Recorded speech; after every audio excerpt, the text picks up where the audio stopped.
Hello, K-Squid listeners. It's every other Sunday again, and you're listening to Sustainability Now, a bi-weekly K-Squid radio show focused on environment, sustainability, and social justice in the Monterey Bay region, California, and the world. I'm your host, Ronnie Lipschutz. We hear a lot these days about innovation and entrepreneurship and their role in the digital economy. It all sounds good, but what does it really mean? And why do I&E matter? My guest today is Nada Miljkovic, a multidisciplinarian educator, entrepreneur, and artivist who teaches a wide variety of subjects from entrepreneurship, digital storytelling, and the ethics of emerging technologies. She works with students of all ages, from 11-year-olds to college, MBA, and graduate students. Nada is program manager of UC Santa Cruz's Center for Innovation and Entrepreneurial Development, and is developer of and instructor in UCSC's Crown College Innovation and Entrepreneurship courses, along with Crown Provost Manal Camps and others. She's also a fellow K-Squid programmer. Nada Miljkovic, welcome to Sustainability Now. Thank you so much. It's such a pleasure, Ronnie, to talk with you. I've always been a great fan of yours. Well, we've known each other for a while. It's the sustainability that you have been working both in the school at the university as well as in our community. And I want to thank you for that. Okay, well, you're welcome. Why don't we begin with some definitions? What is innovation and why does it matter? So I also like to start with definitions as an instructor. I think that being able to understand each other and how we define words. And so I'm glad you asked me that question. Innovation is basically anything new. It can be a new idea. It could be a new feature to a product that's already out there. It could be a new art piece. Innovation means basically creating something new, something different.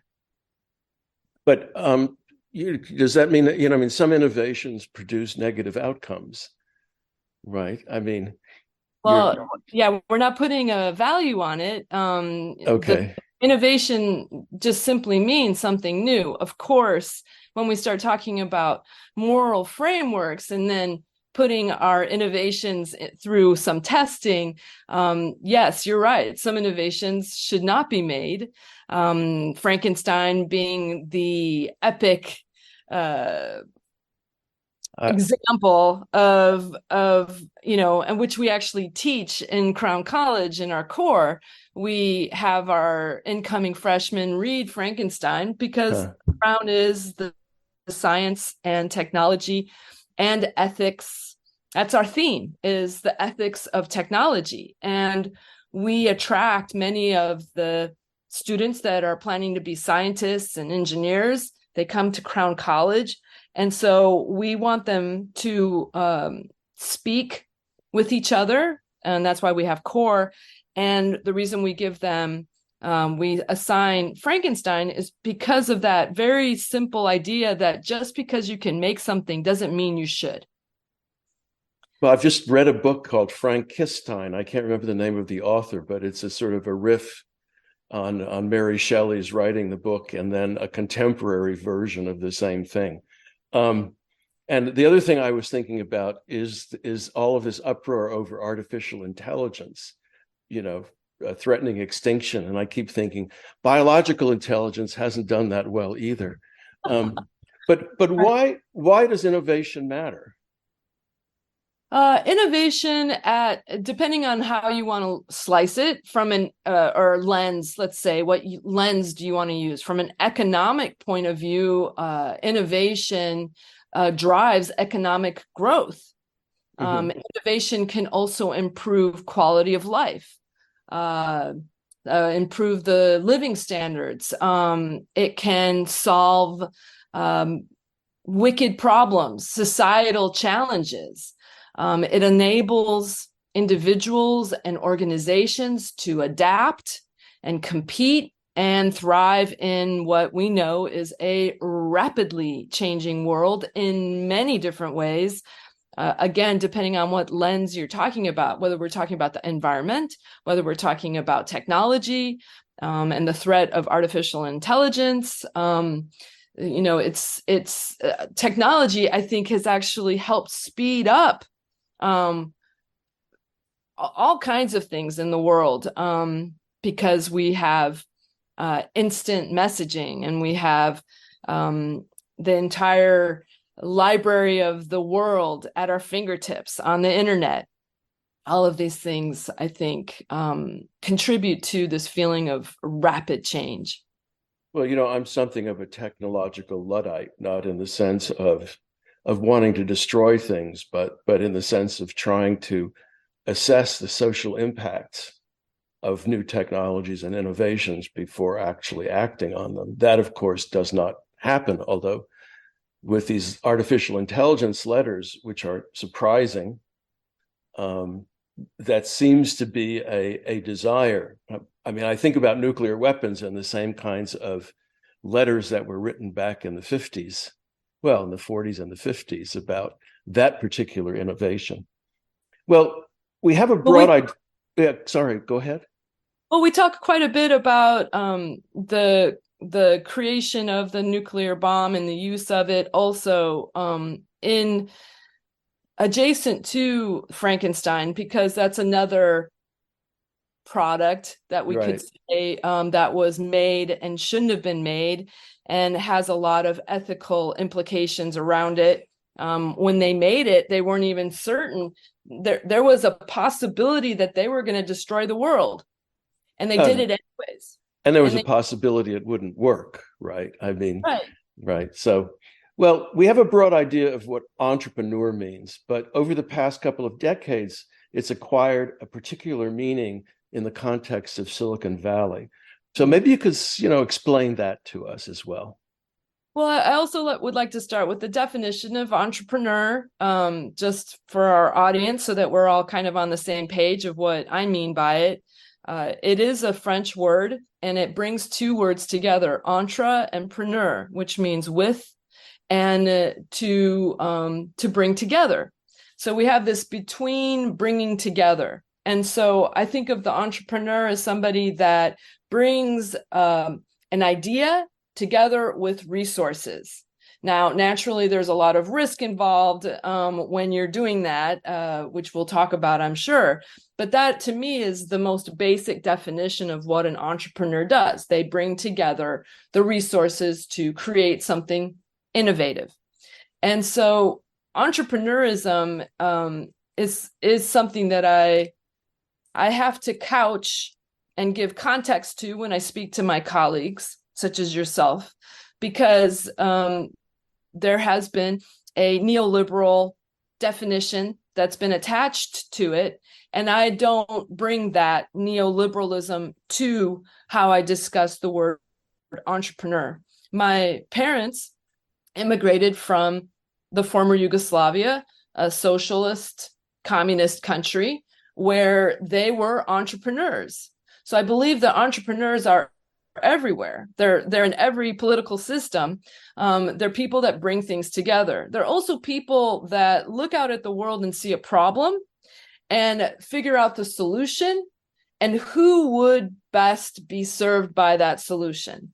And so I like to start about my entrepreneurship beginnings were as a baby when my father got a load of a bunch of eggs and was able to rent a huge incubator and started a chick production company and hatched these eggs. I think he had 180,000 eggs.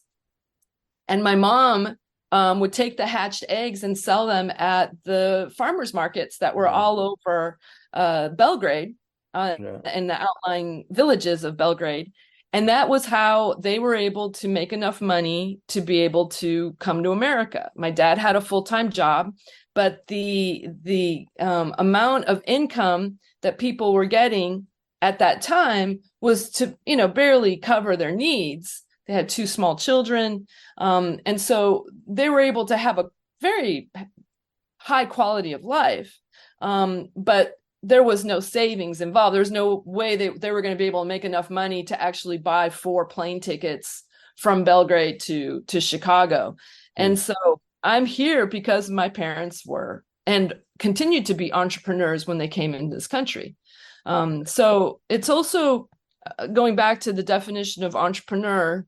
It is somebody who sees a problem and figures out a solution for that problem. Mm-hmm. Well, what's associated with innovation and entrepreneurship often is the term disruption. And I wonder if you could say something about that, because that seems, in the sort of, general understanding, or at least, people who claim that they're entrepreneurs often talk about the necessity of disruption. So what do they mean by that? So we could take a step back for a second. I saw a talk by Steve Blank, who is a Stanford professor who helped develop the lean startup method, which is what I teach in most of my classes. He's also a neighbor. He lives in Pescadera. And he gave a talk to our cruise hacks. So that's an event that we have every January. For years, we've been doing it. And students get together, and for the whole weekend, they work on an idea and build something. It's a maker. It's paradise. Mm-hmm.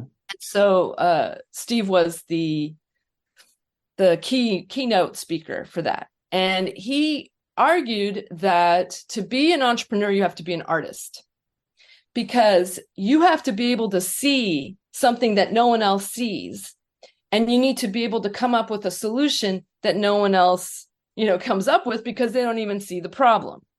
And one of the biggest kind of examples of that would be Steve Jobs creating the smartphone, or the better smartphone. There were smartphones before the iPad or iPhone, but they weren't as smart as the iPhone. And his big problem was a real estate, and the real estate was in his pocket. And he was like, I've got all these things that I want to keep with me. I want to have a camera. I want to have a telephone. I want to have an ability to text people. I want to have a video camera. I want to have a modem so I can get online. And all of that is taking up, real estate in my pockets. Why can't I just have one product that has all of those features involved with it? Mm-hmm. And you could say that the iPhone was a disruptor, and that we're still actually, I think, having the outcome of that massive disruption, where all of us can have, access to the internet and see and learn and find anything we want, really, as far as information. And so disruption for entrepreneurs is kind of the holy grail. Like, if you can come up with an innovation, an idea that will somehow disrupt an entire platform, an entire industry, an entire sector, then the VCs, the venture capitalists, will write those checks to you and get that disruption made. Now, what are the ethics around the disruption? Again, that's a neutral term in itself, but how it's used is a whole nother question. For instance, Uber is a disruptor. What did they disrupt? They disrupted the entire taxi cab industry. How did they do it? Well, some might argue in a very unethical manner, by going in and being very cheap at the beginning, getting that market, taking it away from the taxis who have to charge higher, because there's all these costs involved with driving a taxi, insurance, and having your certification to be able to drive. And they were able to do it at a much lower price. I believe they started in India. And once they had the market cornered, once they had disrupted the taxi industry, then they were able to shoot up their costs, because at first they were actually losing money. But then once they had cornered the market and they had a monopoly, they were able to charge as much as they want.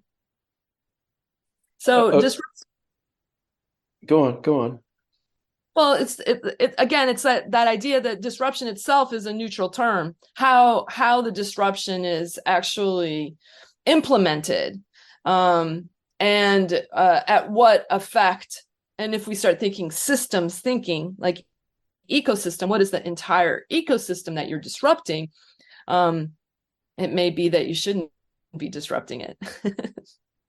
Okay. Well, one of the things that you just mentioned was that, Uber managed to corner the market and become a monopoly, or at least sharing the monopoly with a few other companies, right?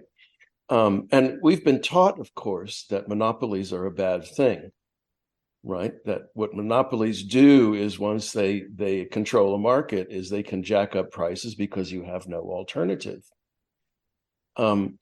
So that's how do you counter something like that? I mean, does the government step in and break up Uber? Well, there is regulations that we have to think about. There may be another innovation that will disrupt Uber and Lyft and these other ones. Maybe there'll be an innovation where somebody comes up with a system or a platform that allows anybody to be an Uber-like driver. We have had regulations to try to rein in the monopoly aspects of Uber and Lyft. And I'm not sure if some of them worked very well, actually. One of them was to have to treat your drivers as if they were workers. I don't want to speak to it too much because I just know Uber from I haven't studied Uber, but I think our main way that we can do it as lay people is to demand that there be regulations, and that has to come from the government. I also think that there are innovations that will continue to disrupt that specific sector. Mm-hmm. I had one of my students who was in Crown Core who was very upset when we discussed how Google and Facebook sell our data. We're the product. We're right. Being sold to the right. advertisers. Right. And that was very upsetting to them. And so we're going to talk about what I do at the Center for Innovation and Entrepreneurship Development. And one of the things that we just had was a competition. And the student presented and was actually one of the runner-ups. They did get to win some cash. And the whole idea was creating a system where you can continue to keep your data, your pictures, your whatever you happen to be creating private, and not have to use these platforms that as soon as you put those things up on that platform, you are no longer the owner of that thing. So let's say you take a picture and you put it up in Facebook. Facebook now owns that picture. And so I think that continuously being innovative and seeing, we had this disruption with Google. We had these search engine algorithms that were able to help us search faster on the internet. That system then realized that the way they were going to be making money is through selling advertising, selling the data of their users to advertisers so that they can slice and dice and figure out their exact market and be able to do tests on those markets and, all those things that you do as an entrepreneur. And now, we're seeing the results of that, and people are like, no, that's wrong. If I make something, it should be my intellectual property. And so how do I get around using these big platforms to keep control of my IP?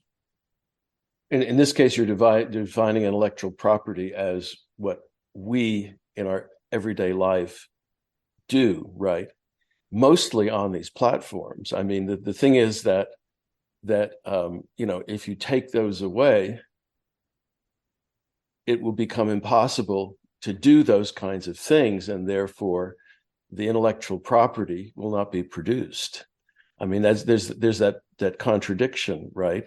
And of course, if somebody is worried about their photographs being stolen, they can always use a camera, right? An old style Go camera, right? analog. I mean, Well, that would be seen as an innovation, I suppose, right? That well, um, the thing is, Ronnie, we're in a digital world. I, I'm not arguing with this. I am just, Right, right. I thinking mean, about the analog. contradictions, right? Yes, that we can go analog, and there is, people are keeping that alive. You probably saw the whole trend with vinyl. People are going back to to get records. They don't want to have to Well, have digital music. They want that's the commodification of nostalgia, isn't it? Okay. I uh, mean, is it, or is it that people that have very sensitive ears and want to hear the music in an analog form? yeah, I know those kinds of arguments are made, right? That the fidelity of reproduction of sound. And sure, there are going to be some people who do that, but it's also faddish. But again, we don't have to go there, right? So I mean, it's sort of an innovation on an old product, an old technology. Okay. And there are all kinds of contradictions. I mean, I saw you did an interview in one of your classes with Donna Haraway. Right. And I mean, Donna Haraway has been writing about these kinds of social contradictions for decades. And I'm sure she brought those up in the class. But mostly we don't see them, right? Unless someone draws our attention to them. But we could do, I mean, that's a whole class, a whole book, a whole lifetime, talking about those kinds of things. I saw that you've been involved in several startups. And I was wondering if you could tell us about your experience in, launching, I guess, being entrepreneurial and launching an innovative startup. I saw that two of them succeeded and two of them did not. So I'd like to hear about both successes and failures. Sure. So I started my first startup in 2009. It was 2008, 2009. It was right after well, just to give a little background to myself, I was a construction manager for 20 years and made some good money, did some good work. I ended up working, getting specialized in the train sector, building stations for the Bay Area Rapid Transit and the Valley Transit Authority. Hmm. And I think I ended up making 12 or 13 stations in total. And so I got to the point where in my construction career, I felt like if I wasn't doing something that was benefiting the world, I wasn't going to do it. And when I mean the world, I mean Gaia and nature. And so I had to, that's how I ended up in trains. And so in 2007, I applied and got into the Master's in Fine Arts program at UCSC in Digital Arts and New Media. I was a repressed artist. An early adopter too, as I recall, right? Yes, Yeah. yes, and got an incredible training. Both was able to gather skills in the digital realm and also theoretical ideas. And that was when I met Donna Haraway, and of course the Cyborg Manifesto being one of the biggest writings of the 20th century, late 20th century, that was really used in media theory, and thinking about this whole new world. And for our audience that doesn't know about the Cyborg Manifesto, it was written out of the idea that it came out of the space program of the 50s and the race to the moon between the USA and USSR, and the idea that we were sending creatures into environments that are not livable. We weren't made to, our bodies weren't made to be in space. Our bodies are made for a specific range of temperature and a specific percentage of oxygen and a certain amount of water, and those are the the ingredients that we need for life. Mm-hmm. And so we started sending, at first we started sending mice up into space, and then of course dogs and monkeys, and we made sure that we had figured it out so that when we sent a human, hopefully they wouldn't die. And these creatures were having to be put into these environments that mimic Earth so that they could survive, right? And so they would put little tiny dialysis, for kidney function on these little mice, and encapsulate them in little, the air, for the oxygen, Yeah. and all of these things. And so it was from this kind of extending the physical body into a space or into an environment that is not livable. Mm-hmm. And so that is the cyborg. The cyborg is an addition to our bodies that allows us to function in inhospitable environments. And so the idea can be extrapolated to where you could say that my glasses are being is a cyborg like appendix that I've added to myself, or or what people are doing now, where they're innovating and using their bodies as the tools or the medium with which they're innovating. I'm thinking of an artist that is colorblind and created a digital feeler like tool that they had embedded, and that is attached to their brain so that they can actually see colors. Oh wow. Arguing that this new technology that they've developed for themselves can actually not only be a disruptor, but also perhaps save energy and help us with our, I don't know if it's a fight or what we're trying to do with dealing with climate change, because we wouldn't need lights. We would have the ability to see in the dark. And so all of the energy that it takes to light up the world for us after the sun goes down would not be needed. And argues that it's these technological innovations that can also be used in our fight against global warming and climate change, and saving energy, being more sustainable. Mm-hmm. Well, in that case, of course, there's a significant behavioral element involved. And again, that's another rabbit trail that we could go down, but probably we shouldn't. I did read recently that Elon Musk is asking the FDA for permission to do brain implants. And I'm assuming the brain implants are essentially smartphones, right? It's sort of full spectrum kind of stuff. I mean, I wrote a piece about that 10 years ago. But never mind. So anyway, so you were talking about yours. They're calling them brains on a chip. So it's basically a tiny chip that has all of these different functionality. Yeah. And I'm not sure exactly what Elon is developing, but I know that I've had students also talk about developing these kinds of solutions for people that have problems where maybe their brain doesn't work with their gut, and their gut isn't functioning well. And so this brain on a chip would actually be able to communicate with the brain in a way that is broken somehow in the physical body.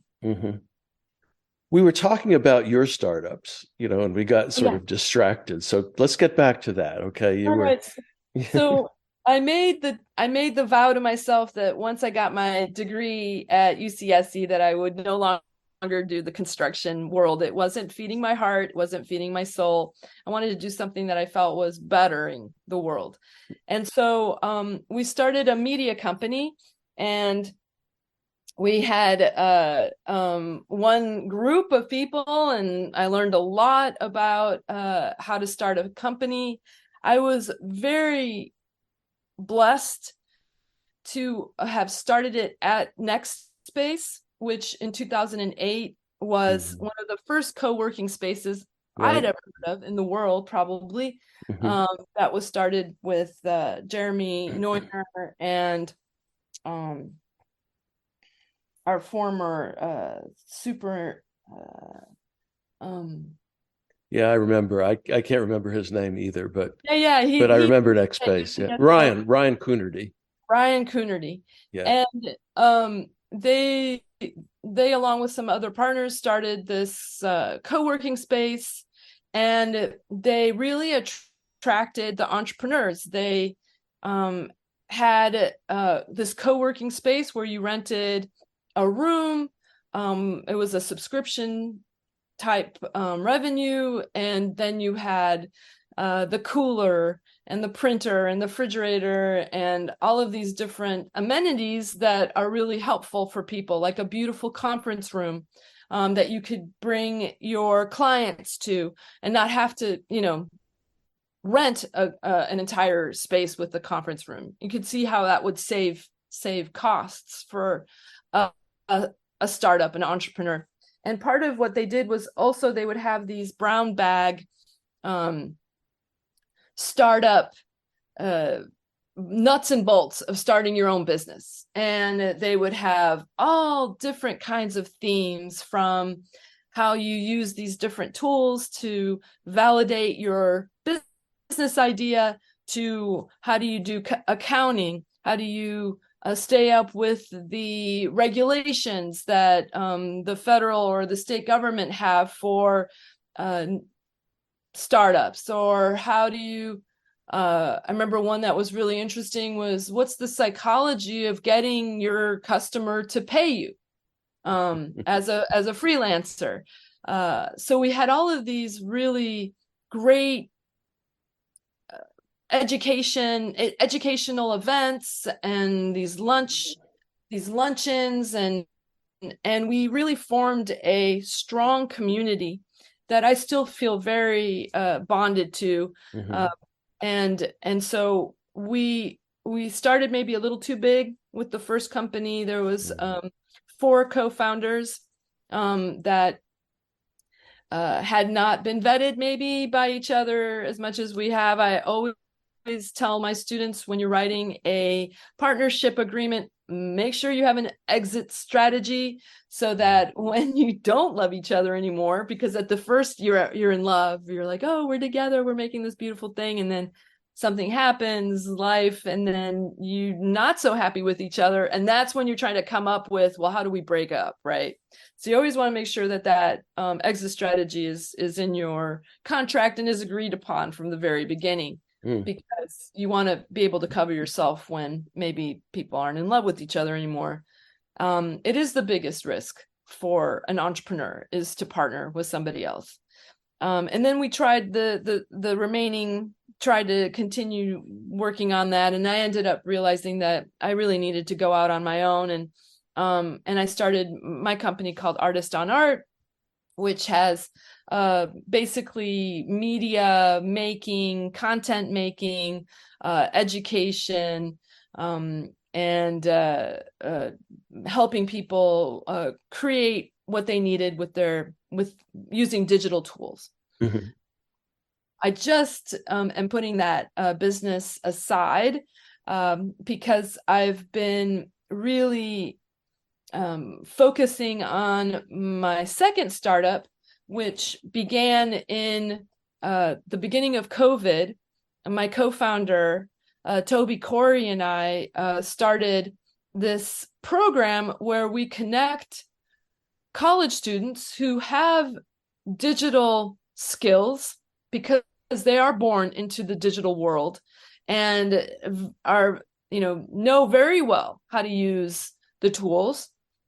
We connect them with business owners, startup entrepreneurs who are perhaps a little older, or perhaps they don't have the bandwidth to create that online presence that is really fundamental to any business today. We in Santa Cruz, we're a tourist town. We get usually 3 to 4 million tourists a year. Many of our businesses in downtown Santa Cruz were simple brick and mortar businesses. Tourists would just walk in off the street and, buy that candy or buy that hat or whatever. And so those businesses thrived for decades. But when we had the global pandemic and we had these social distancing practices to help curb the death rate and try to help people be safe, many of our businesses in downtown Santa Cruz had no digital presence. They had no website. They had no Facebook or whatever social media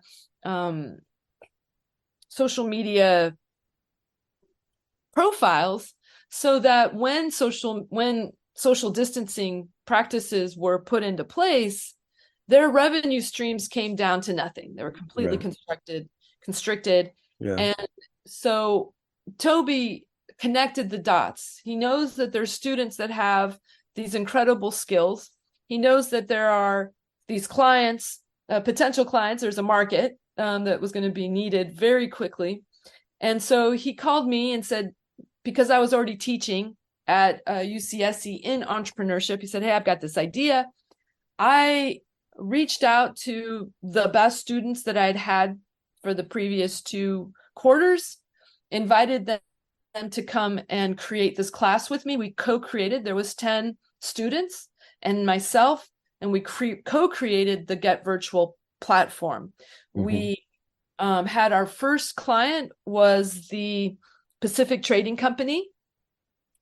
They didn't have a website when COVID started.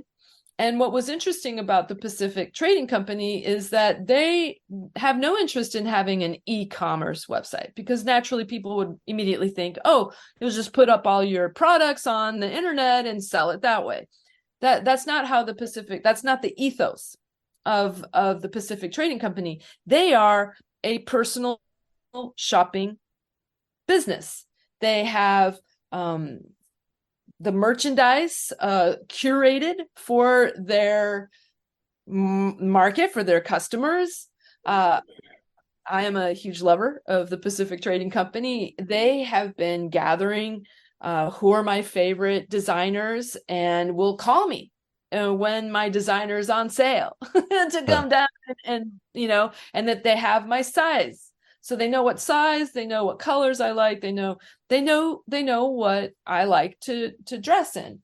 And so what they had us do was create the website, and the website would have a calendar, and you could sign up for a virtual personal shopping experience. So you would sign up, and at 1:00, they would take their smartphone and either Zoom or FaceTime or whatever, video conferencing they used in real time. And they would run around the store and they'd say, how's this? How's this? This is in your size.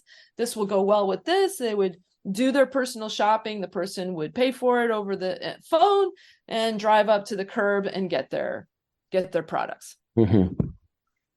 So the students are trained on understanding their business that they're working with, their client.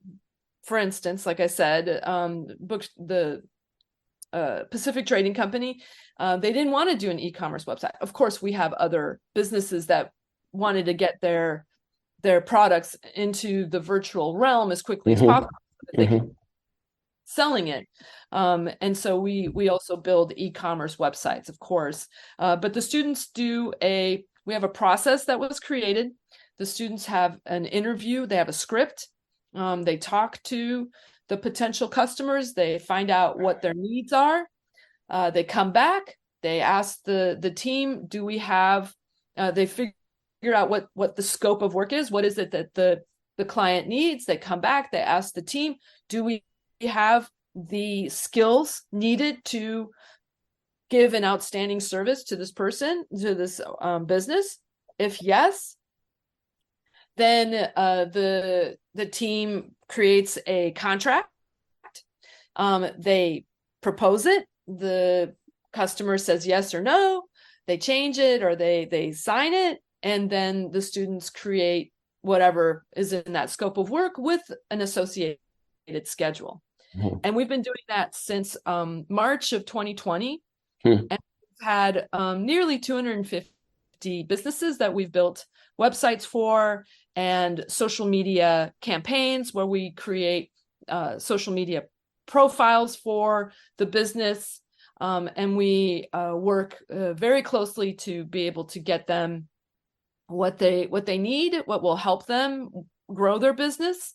And I'm happy to say we've had many repeat businesses come back and say, okay, we did this, now I need to do this.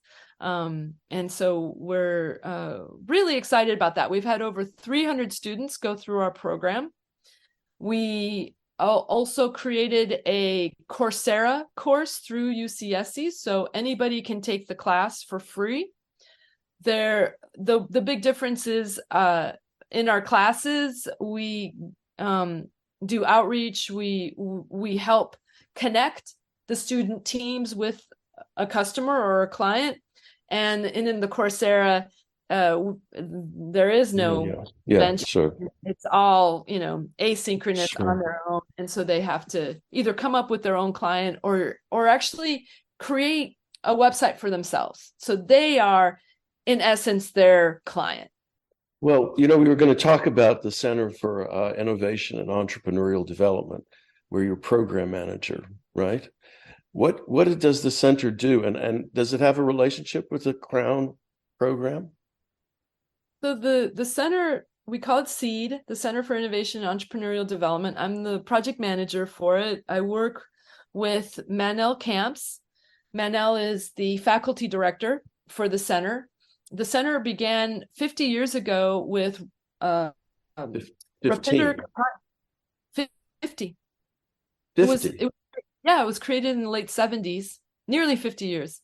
Wow. And it was started by Rapinder Kapani, who is known as the godfather or the grandfather of fiber optic cable. He taught at UCSC for 20 years in the physics department. And he really wanted to bring the entrepreneurial spirit to UCSC, and this center has been doing that. And there have been many different program directors, and we took the center from Sue Carter, who is the provost for Rachel Carson, where you were previously the provost, and Manel Camps is now also the provost for Crown College. And so the center has had its ups and downs. Sue really brought it to an up. She was able to get a very large fund from the National Science Foundation Innovation Corps. She was also able to get create partnerships, for instance, with Blackstone, which is a entrepreneurial organization throughout the United States. And with these partnerships, she was able to also create some of the things that we still are using today, some of the events. For instance, she started the Slug Tank, which is a business pitch competition similar to Shark Tank, except we're slug tanks. We're much nicer in our feedback to our businesses. And so we have these competitions. So we have different programming. Some of it is built upon the foundation that we received from working with Sue being the director, and then we also have added on to it. Manel became the director in, I think it's going on 2 years now. I think it's July of 2021. And then I became the project manager recently, although I worked in the capacity as interim until I was officially hired this past December of 2020. And what we've done is we're really using different programs to help develop, or as we say, foster the entrepreneurial mindset. We have these courses that I started telling you about. Get Virtual is a course, Crown 95.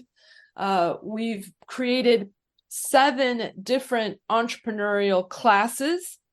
Now, we did them in Crown because Crown as a college has the liberty to be able to create classes. You know that yourself from having been the provost at Rachel Carson. And didn't you create the minor program for sustainability? Mm-hmm. Yeah. Through the development of classes and then having enough classes to be able to have a minor.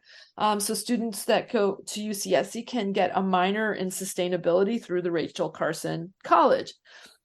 And so we're doing a similar thing in Crown College by creating these different classes and having them have, very strategic, their general education courses, so that we're offering courses that students need. They need to have a certain number and a certain category of general education classes to be able to get their degrees. Right. And so we created these classes that would be open to everybody. Any discipline, any department that they're in, we take everybody. Everyone is welcome. And we also have a new class. One of the classes has been created for graduate studies. So we have graduate students that had been taking it all along, but now they get actual credits for taking the one of our first classes called Crown 90, which is a startup entrepreneurship academy. And it's based on Steve Blank's class that is taught at Stanford University, where we talk, we take the students through the process of the lean startup method, which I'll be happy to talk more about in a little bit. And so now we have that same class, it's 290 for our graduate studies, because honestly, some of the best ideas are being created in graduate studies. So helping those students be able to create business plans around their studies, their work, I think is really, very helpful for them. And so we have classes, and then we have competitions. So I mentioned a Slug Tank. We also have our annual UCSC business pitch contest. This is our 6th annual that we just had last Thursday. It was open to the public at the Coconut Grove. It was in programming with the Santa Cruz Works Job Fair. So the last couple of years, we've been coupling them together. So we do the competition earlier in the day, and then in the afternoon, there are local businesses that come that need to have jobs, positions that they need to be filled. And so we just had that this past Thursday. We had 21 student teams. These were all undergraduate student teams come together with all different kinds of products and services. It was a really wonderful event. We had 5 fabulous judges, and we gave away $50,000 in cash to our students. We had one student team win the overall $10,000 prize. And then, I think there was actually 9 teams that won 11 different prizes. Well, Nada, we're coming to the end of our time together. And, since the show is titled Sustainability Now, I have to ask you, how does all of this relate, what we've been talking about, relate to, sustainability and the environment? Well, I really believe that the digital realm is a tool for sustainability. instead of me having to drive my car over to wherever you are for us to have this interview, we can do it through the digital realm. So we're saving resources by having our discussion this way. And of course, you can think about all the different ways that we use video conferencing in particular for sustainability. I am super proud to have had a class approved that I'll be teaching for the first time this summer in Costa Rica called Eco Entrepreneurship. And this class is specifically about building businesses around regeneration of nature and how, and one of my biggest beliefs is that we can use the entrepreneurial mindset to solve these wicked problems that we have. And if we can bring an understanding that we can actually work with nature and be able to sustainably extract from nature while also giving back to nature and creating business plans around that type of interchange or exchange, then I think that we could actually solve many, many problems that we have today and hopefully curb some of the negative effects of global climate change. Are any of your students engaged in trying to start up, sustainable related businesses? Yes, the students, I'm very overt with how I believe the entrepreneurial mindset can help solve these very large problems, and those problems being the environment, the social justice, injustices. And so the classes really have that kind of, like, if we're going to build a business, we can do more than just make a profit. We can actually benefit the planet, benefit people, and all the living creatures in the world, and make a profit. That's last, though. Okay, well, I'm afraid we're out of time. So Nada, thank you so much for being my guest on Sustainability Now. Oh, Ronnie, it's been such a pleasure. Thank you so much for inviting me. If you'd like to listen to previous shows, you can find them at ksquid.org/sustainability-now and Spotify, Google Podcasts, and Pocket Casts, among other podcast sites. So thanks for listening, and thanks to all the staff and volunteers who make K-Squid your community radio station and keep it going. And so until next every other Sunday, Sustainability Now.